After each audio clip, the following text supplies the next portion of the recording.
ليه لا هناكله يعني ممكن نعمله حاجه. انت هتقول لي بكار بسرعه.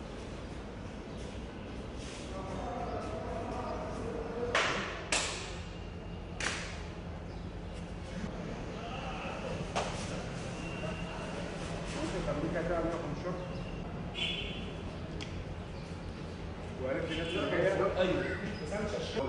ايه؟ بس ما بيقعدش. بيقعد ازاي؟ ما بيقعدش على الفيس. بعت له وزن الفيديوهات. انت بس حطه وانا هخش اجيب معاك.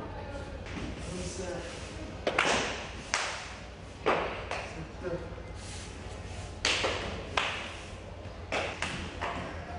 3 4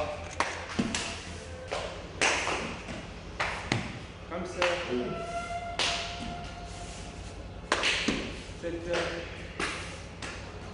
6 7 8 9 4 تحت 5 6 7. السومو بتتلعب على مستويين ناشئين وكبار. ناشئين تحت 18 سنه وكبار فوق 18 سنه.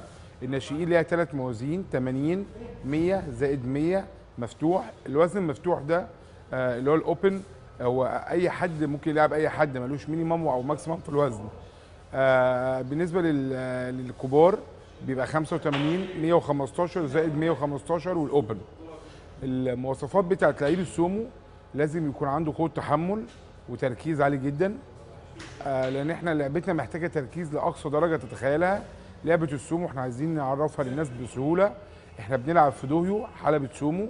الحلبه دي اللي بيطلع بره الحلبه او لو اي حاجه غير قدم رجله لمست الارض اللي جوه حلبه السومو يبقى خسران. فبالتالي الماتش ما فيهوش تعويض، ما فيهوش ما بين المكسب والخساره، ما فيش حاجه.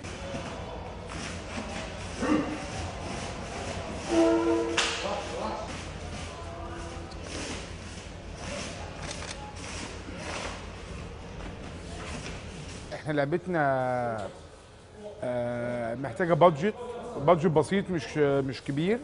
اللي احنا بنحاول نوصل له ان احنا ندور على سبونسر يحاول يساعدنا شويه في معسكراتنا، في تدريباتنا، في مطالب اللعيبه، على اساس نوصل لمرحله اعلى من اللي احنا وصلنا لها. احنا من اقوى 5 دول في العالم: اليابان ومصر ومنغوليا واوكرانيا. لازم عشان نوصل لكده ونتنينا نحافظ على كده.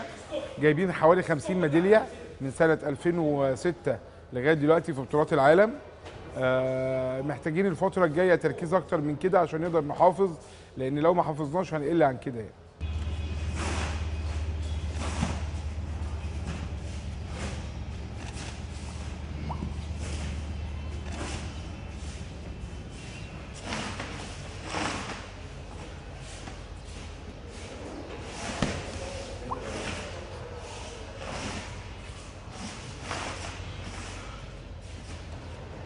رامي صلاح الدين الجزار. بقالي 5 سنين بلعب سومو. حققت بطولات جمهوريه، اول جمهوريه 4 مرات، 5 عالم في بولندا السنه اللي فاتت، وان شاء الله نتأهل بطوله العالم السنه دي، اجيب اول باذن الله انا وفرقتي.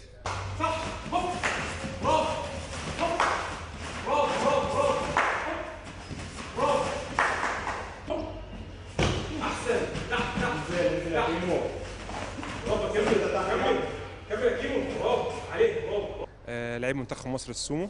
لعبت السومو من 10 سنين، من سنة 2004. حصلت على بطولة 5 عالم في تايلاند فرق.